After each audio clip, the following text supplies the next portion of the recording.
സനാതനധർമ്മം എന്താണ്? ഇന്ത്യൻ കൾച്ചറാണ് സനാതനധർമ്മം. അതെന്നും ഉണ്ടായിരുന്നു, ഇപ്പോഴുമുണ്ട്, ഇനിയും നിലനിൽക്കുകയും ചെയ്യും. ഒരു മനുഷ്യൻ്റെ ബുദ്ധിയിലുദിച്ച അതല്ല ഈ സനാതനധർമ്മം. ഇത് പ്രകൃതിയുടെ നിയമങ്ങളാണ്. പ്രകൃതിയുടെ അനുസ്യൂതമായ വളർച്ചയാണ്. വളർച്ചയുടെ ഘട്ടത്തിൽ വന്നു ഭവിച്ച പലതുമുണ്ട്. അതിൽ മനുഷ്യജന്മം ഈ സനാതനധർമ്മത്തിൻ്റെ ഒരു ഘട്ടമാണ്. മനുഷ്യന് മനുഷ്യൻ ആയതിനു ശേഷം അവനതിനെ തന്നെ, പ്രകൃതിയെ തന്നെ പിന്തുടർന്നു. പ്രകൃതി നിയമങ്ങൾ അവൻ്റെ നിയമങ്ങളായിരുന്നു. അവൻ ജീവിതത്തിൽ പകർത്തിയത് പ്രകൃതിയുടെ നിയമങ്ങളാണ്. നമ്മളുടെ ഋഷികൾ മുഴുവൻ പിന്തുടർന്നത് അതുതന്നെയാണ്. പ്രകൃതി നിയമങ്ങൾ അവരെ മനസ്സിലാക്കി അത് ജീവിച്ച് അതിൽ നിന്ന് കിട്ടിയ റിസൾട്ട് അവരപ്പോൾ എഴുതി വച്ചു. അതാണ് ഉപനിഷത്തുകൾ. വലിയ കണ്ടെത്തലുകളാണ് അവർ നടത്തിയത്. നമ്മെപ്പോലെ ഭക്ഷണം, മൈഥുനം, ഉറക്കം ഇതൊന്നുമായിട്ട് നടന്നവരല്ല അവർ. ഗവേഷകരായിരുന്നു.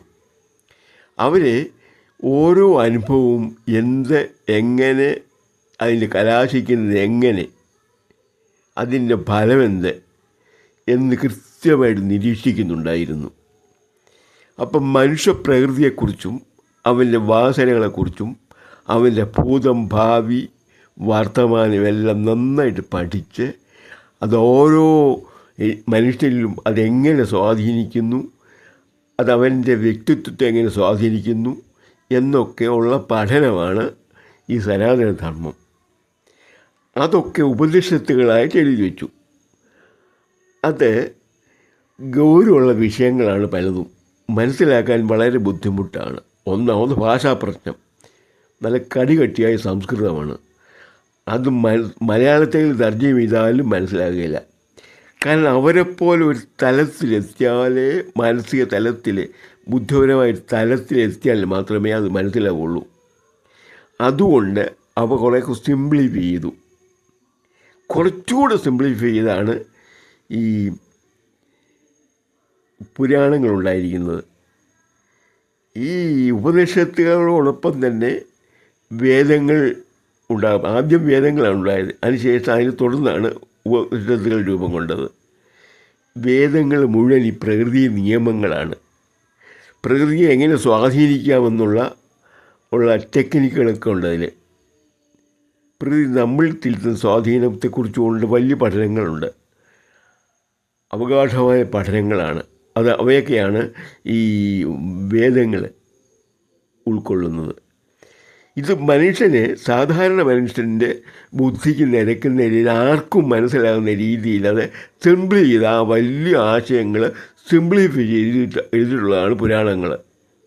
കഥാപാത്രങ്ങൾ അവരൊക്കെ ഉള്ളവരാണെങ്കിലും അവരുടെ മേൽ ആരോപിച്ചുകൊണ്ട് ഈ വലിയ തത്വങ്ങൾ അത് നമ്മെ പഠിപ്പിക്കാൻ വേണ്ടി പറഞ്ഞു വച്ചിരിക്കുന്നതാണ് പുരാണങ്ങളൊക്കെ. നമ്മൾ ഈ പുരാണങ്ങൾ, ഇതിഹാസങ്ങൾ ഇത് നമ്മൾ പഠിക്കേണ്ടതിൻ്റെ ആവശ്യം അതാണ്. പ്രകൃതിയെ പഠിക്കുക. സനാതനധർമ്മം എന്നും ഉള്ളതാണ്, ഒരിക്കലും ഇല്ലാതാകുന്നതല്ല. അതാണ് പ്രകൃതി. എന്തെങ്കിലും ഇല്ലാതാവുമോ? ആകാശം ഇല്ലാതാവുമോ? വലിയ മലകൾ ഇല്ലാതാവുമോ? ഹിമാലയം ഇല്ലാതാവുമോ? സമുദ്രം ഇല്ലാതാവുമോ? കാറ്റില്ലാതാവുമോ? അഗ്നി ഇല്ലാതാവുമോ? ഇടിമിന്നൽ ഇല്ലാതാവുമോ? ഇതൊക്കെ എന്നും നിലനിൽക്കുന്നതാണ്. ഇവയെക്കുറിച്ചൊക്കെയുള്ള പഠനങ്ങളാണ്, കൃത്യമായ കണ്ടെത്തലുകളാണ്. ഇത് മനുഷ്യൻ എങ്ങനെ സ്വാധീനിക്കുന്നു എന്നും മറ്റും, മനുഷ്യൻ അതിൽ നിന്ന് ഉൾക്കൊണ്ടേണ്ട ആശയങ്ങൾ, പ്രകൃതിയുടെ ആശയങ്ങളൊക്കെയാണ് ഇതുപോലുള്ള മഹാഗ്രന്ഥങ്ങൾ പ്രതിപാദിച്ചിരിക്കുന്നത്. അങ്ങനെയാണ് ഒരിക്കലും നഷ്ടപ്പെടാത്ത പ്രകൃതി നിയമങ്ങളാണ്. ശരിക്കും പ്രകൃതി നിയമങ്ങൾ അനുസരിച്ചാൽ മതി, അവൻ സനാതനി ധർമ്മിയായി കഴിഞ്ഞു. അതിൻ്റെ ഒരു വിളിപ്പേര് മാത്രമാണ് ഹിന്ദുമതം. സൗകര്യമാണ്. സനാതനധർമ്മം എന്നൊരു 2 വാക്കുകൾ ചേർത്ത് എഴുതാനും പറയാനും ഒക്കെ അല്പം സ്ട്രെയിൻ എടുക്കണ്ടേ. അതുകൊണ്ട് അതിലൊരു വിളിപ്പേരാണ് ഹിന്ദുധർമ്മം. ഹിന്ദുമതം എന്ന് പറയുന്നത്. അതിൻ്റെ ഈ സനാതനധർമ്മത്തിൻ്റെ മുഴുവൻ ആശയം ഹിന്ദു ധർമ്മം എന്നുള്ളതിൽ ഉൾക്കൊള്ളുന്നില്ല മുഴുവനായിട്ടും. അത് സനാതനധർമ്മവും തന്നെ പറഞ്ഞാൽ അതിൻ്റെ ആശയം മുഴുവൻ അതിൽ നിന്ന് പ്രകടമാകുകയുള്ളൂ. അത്ര വിപുലവും അനേകായിരം കൊല്ലത്തെ ചരിത്രവും മനുഷ്യ ചരിത്രവും ഉൾക്കൊള്ളതാണ് സനാതനധർമ്മം. അതുകൊണ്ടാണ് ഒരിക്കലും നശിക്കില്ല ഈ സനാതനധർമ്മം എന്ന് പറയാൻ കാര്യം. അത് സത്യമല്ലേ? ലോകത്തിൽ ഏത് രാജ്യമുണ്ട് ഒരു 100 കൊല്ലമെങ്കിലും അടിമപ്പെട്ട് കഴിഞ്ഞാൽ അവരുടെ എല്ലാം നഷ്ടപ്പെടുന്നതല്ലേ നമ്മൾ കണ്ടിട്ടുള്ളൂ ചരിത്രത്തിൽ. ഭാരതം 1000 കൊല്ലം അടിമപ്പെട്ട് കഴിഞ്ഞില്ലേ? എന്നിട്ട് നഷ്ടപ്പെട്ടോ? അനുകൂലമായ സാഹചര്യം വന്നപ്പോൾ തലകുടഞ്ഞെഴുന്നേറ്റു. 75 കൊല്ലം മുമ്പ് സ്വാതന്ത്ര്യം കിട്ടുന്ന മുതൽ തലകുടഞ്ഞെഴുന്നേറ്റു. അനസ്യൂതം മുന്നോട്ട് തന്നെ കുതിച്ചു.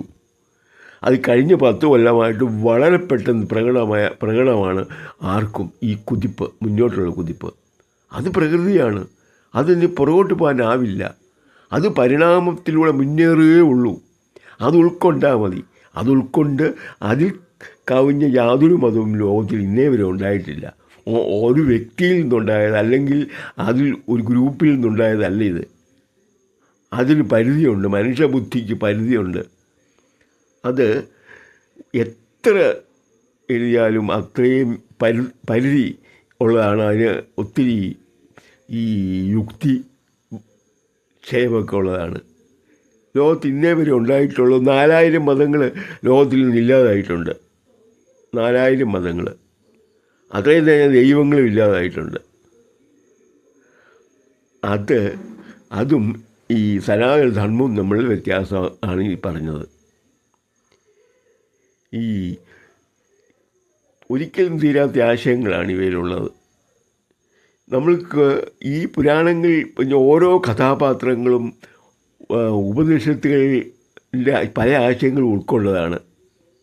വേദങ്ങളുടെ അർത്ഥങ്ങളാണ്, അതിൻ്റെ ചാറാണ്, അതിൻ്റെയൊക്കെ കാമ്പ് എടുത്ത് ചേർത്തിരിക്കുകയാണ്.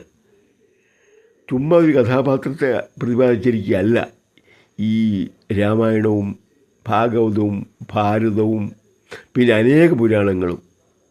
വിഷ്ണു പുരാണം ഉൾപ്പെടെ അനേക പുരാണങ്ങളുണ്ട്. ഇവയൊക്കെ വ്യാഖ്യാനങ്ങൾ മാത്രമാണ് ഉപനിഷത്തുകളെയും ഇടയും വേദങ്ങളുടെയും. ആശയം അത്ര ഗാംഭീര്യമാണ്. അതൊന്ന് വായിച്ചു തർജ്ജമയൊന്ന് വായിച്ചു നോക്കുമ്പോൾ മനസ്സിലാവും അതിൻ്റെ ഗാംഭീര്യം എത്ര ഉണ്ടെന്ന്. അതുപോലെ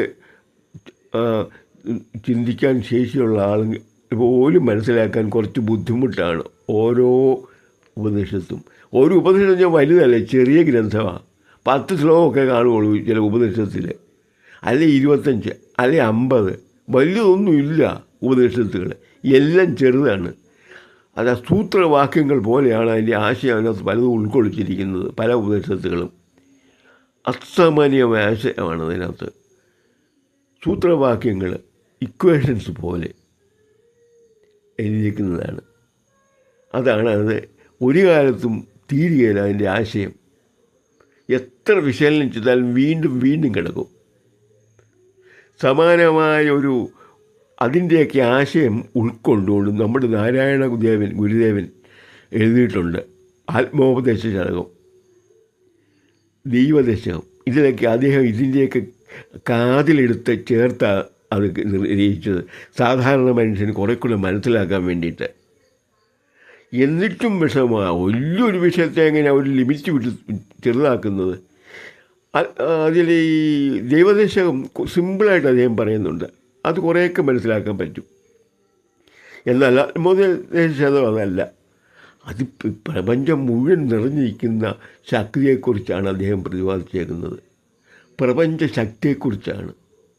അവിടെ അദ്ദേഹം പോയി കണ്ട കാര്യങ്ങളാണ് ഭാവനയിലൂടെ, അതായത് അതീന്ദ്രിയ ബോധത്തിലൂടെ. അദ്ദേഹത്തിൻ്റെ ഈശ്വരതുല്യനായിരുന്നു. അതുകൊണ്ടാണ് അത് സാധിച്ചത്. അതിൻ്റെ ഒരു തർജ്ജിമ, അതിൻ്റെ ആ ഒരു ഗ്രന്ഥത്തിൻ്റെ അനേക തർജ്ജിമയുണ്ടായിട്ടുണ്ട്. എന്നിട്ടും അത് മനസ്സിലാകുന്നില്ല മനുഷ്യന്. അത്ര ഗൗരവമുള്ളൊരു വിഷയമാണ് അദ്ദേഹം കൈകാര്യം ചെയ്തിരിക്കുന്നത്. അതൊന്ന് പഠിച്ചാൽ പോലും നമുക്ക് ഉപനിഷത്തുകളെക്കുറിച്ചും വേദങ്ങളെക്കുറിച്ചും ഒരു ധാരണ വരും. അത്ര ഉന്നതമായ ആശയങ്ങൾ ഉൾക്കൊണ്ട ഇത്രയും ചെറിയൊരു പുസ്തകം ഞാൻ വേറെ കണ്ടിട്ടില്ല. ഈ രണ്ടും ആത്മോപദേശ ശതകവും ഈ ദൈവശേഷവും. ആത്മോപദേശം ചെറിയൊരു പുസ്തകമാണ്, അറിവില്ലാത്തതിന് വേറെ ഒരു സന്ധ്യാനാമം പോലെ ഇരിക്കും. അതിൻ്റെ ആശയമാണ് അത്ര ഗാംഭീര്യമാണ്. നമ്മുടെ ഗുരുക്കന്മാർ നമുക്ക് വേണ്ടി സപ്ലൈ ചെയ്ത് ഇതുപോലെ ഒത്തിരി കാര്യങ്ങളുണ്ട്. നാരായണ ഗുരുസ്വാമി, ചട്ടമ്പി സ്വാമികൾ ഒക്കെ അത് രചനാ രീതിയിൽ അത് നമുക്ക് തന്നിട്ടുണ്ട്. ഒത്തിരി ആൾക്കാർ വേറെയുണ്ട്. അതൊക്കെ നമ്മൾ ഉൾക്കൊള്ളണം. സമൂഹത്തിൽ ശരിയായിട്ടുള്ള സനാതന ധർമ്മികൾ ഇതൊക്കെ ശരിക്കും ഉൾക്കൊള്ളണം. ജീവിതമാണിത്. ഭാവി ഭൂതത്തെക്കുറിച്ച് നമുക്ക് പ്ലാൻ ചെയ്യാനത് ഉപകരിക്കും. നമ്മൾക്ക് വരുന്ന ഓരോ അനുഭവങ്ങളും എന്തുകൊണ്ടെന്ന് നമുക്കറിയാൻ പറ്റും. അതെങ്ങനെ നമ്മൾ കൈകാര്യം ചെയ്യണമെന്നുള്ളത് നമുക്കറിയാൻ പറ്റും. ഇതുപോലുള്ള മഹത് ഗ്രന്ഥങ്ങൾ നമ്മൾ വിട്ടുകളയരുത്. അത്യാവശ്യം നമ്മൾ വായിക്കേണ്ട ഗ്രന്ഥങ്ങളാണ് മഹാഭാരതവും. അതിന് മലയാളം തർജ്ജിമയും ഇംഗ്ലീഷ് തർജ്ജിമയൊക്കെ ഉണ്ട്. ആധ്യാത്മരാമായണ രീതിയിൽ. മറ്റു പല തർജ്ജിമകളിലും വേറെ പേരുകളാണ്. തുളസി രാമായണം, കമ്പരാമായണം, ഇങ്ങനെ പലതുണ്ട്. കഥയുടെ ഒഴുക്കിൽ ചില ചില്ലറ വ്യത്യാസങ്ങളുണ്ട്. ആശയങ്ങൾക്ക് ഒരു വ്യത്യാസവും ഇല്ല. ആശയം എല്ലാം ഒന്ന് തന്നെ. അപ്പോൾ അവനവൻ്റെ ഭാവനയോട് അല്പം ചേർത്തിട്ടുണ്ടാവും. ഗാംഭീര്യം വിട്ടിട്ടുമില്ല അതിൻ്റെ ആശയത്തിൻ്റെ. മഹാഭാരതം അത് വായിച്ച് അതിലെ ഒരു കഥാപാത്രമായിരിക്കും നമ്മൾ നിത്യേന ഇടപെടുന്ന ഏതെങ്കിലും ഒരു വ്യക്തി. അതിലില്ലാത്ത ഒരു കഥാപാത്രങ്ങളും ലോകത്തിൽ ഇന്നില്ല, ഏത് രാജ്യത്ത് പോയാലും. ഇത്രയും മഹത്തായിട്ട് സമ്പത്ത് നമുക്ക് ഉണ്ടായിട്ട് ഇതൊന്നും വായിക്കാതെ ഈ ചവറ് കഥകളും ഒക്കെ വായിച്ച് സമയം കളയരുത്. കാര്യം ഇതൊന്ന് കഴിച്ചാൽ നമ്മൾ മറ്റൊന്നും വെറും ചവറാണെന്ന് തോന്നുന്നു. ഈ വീക്കിലികളും ഈ മാസികകളിലും ഒക്കെ വരുന്ന ചെറിയ ശുക്ല നോവലും ഒക്കെ അഴുക്കാണ് നമുക്ക് തോന്നും. മഹാഭാരതം അതിൻ്റെ പദാനുപത തർജ്ജിമ മലയാളത്തിൽ ഗദ്യമായിട്ട് എഴുതിയിട്ടുണ്ട്. പ്രകാശം എന്ന് പറഞ്ഞൊരാൾ തർജ്ജിമ, അത് കിട്ടും. വലിയ ബുക്കാണ്. തനി മലയാളത്തിൽ എഴുതിയിരിക്കുക, ശുദ്ധമായ മലയാള ഗദ്യത്തിൽ. അത് വലിയ മുൻപ് ധാരാളം കിട്ടാനുണ്ടായിരുന്നു. ഇപ്പം നോക്കിയാൽ ഏതെങ്കിലും ബുക്ക് സ്റ്റോളിൽ കാണും. അത് എടുത്തൊന്ന് വായിക്കുക തന്നെ ചെയ്യണം. ധർമ്മം അറിയണമെങ്കിൽ അത് വായിക്കണം. അതിൽ താഴെ വരുന്നതിനുള്ളിൽ ഈ പ്രപഞ്ചത്തിൽ ഇന്നേ വരെയുള്ള എല്ലാ മതങ്ങളും നമ്മൾ അറിയപ്പോൾ അതറിയുമ്പോഴാണ് നമ്മളുടെ മഹത്വം നമ്മൾ അറിയുന്നത്. നാരായണ ഗുരുസ്വാമിയെപ്പോലെ അദ്ദേഹത്തെ പോലൊരു വലിയ ഈശ്വരത്തുല്യനായ മനുഷ്യൻ നമ്മൾക്ക് വേണ്ടി തയ്യാറാക്കിയതെങ്കിലും ആദ്യം വാങ്ങുന്ന വായിലെ ഈ ആത്മോപദേശ ശതകത്തിൻ്റെ മുനി നാരായണ പ്രസാദ് തർജ്ജമ ചെയ്ത ബുക്കുണ്ട്. പിന്നെ ഒരു ബാലകൃഷ്ണൻ നായരും ആരൊരെണ്ണം ഒരാളോട് തർജ്ജമ ചെയ്തത് ഞാൻ ഓടിച്ചിട്ടുണ്ട്, പേര് ഓർക്കുന്നില്ല ശരിക്ക്. നിത്യചൈതന്യതി ഇത് തർജ്ജമ ചെയ്തിട്ടുണ്ട്, ആത്മോപദേശ ശതകം. അതല്പം കട്ടിയായൊരു ലാംഗ്വേജാണ് ഉപയോഗിച്ചിരിക്കുന്നത്.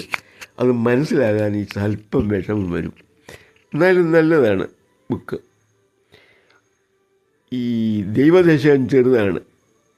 അതൊരു ആരെങ്കിലും ഒരു തർജ്ജമ കിട്ടുമെന്ന് എനിക്ക് അറിഞ്ഞുകൂടാ. തനി മലയാളമാണ്, പക്ഷേ ആശയം ഗാംഭീര്യമുള്ളതാണ്. അത് ഒന്ന് പറഞ്ഞുതരാൻ ഉണ്ടെങ്കിൽ അതിൻ്റെ ശരിയായ ആഴം മനസ്സിലാക്കാൻ പറ്റുള്ളൂ.